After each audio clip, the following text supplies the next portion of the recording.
Smēķēšana runājot, sākas smēķēt diezgan agrā jaunībā. Ar draugiem tur mēģinājām pamatskolā.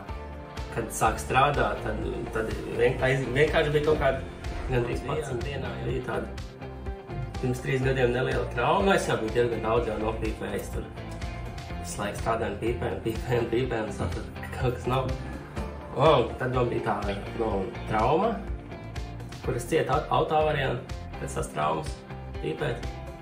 Un man kaut kādi baigi rēboņi bija un viss šitie, un tad es tā domāju, nevajag labāk. Un tad no tā laika es kaut kā neesmu pīpējis nikotīnu cigaretes. Eksperimentējis ar sevīm. Es esmu pircis saikosus. Tie man kaut kā nevisai iegāja.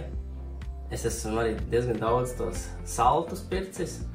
Uz tiem es vienu brīdi tā kā pasēdos diezgan, jā.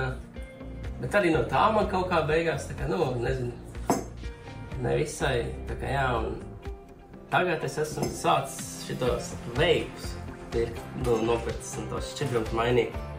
Un es pērku bez nikotīna šķidrums tādu, tas ir vienkārši dūmu tādu, vienkārši laikam paspēlēties pats pie sevīm, kas arī cigaretes.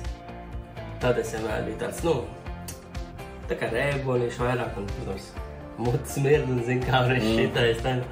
Un jā, un tad kaut kā tā, jā, pīpēt, es nezinu, tagad jau, tas vairs nav modē, man vismaz es tā domāju, ka, nezinu, varbūt, pavējot vai kas tur, varbūt kas, es nezinu, kā tas, bet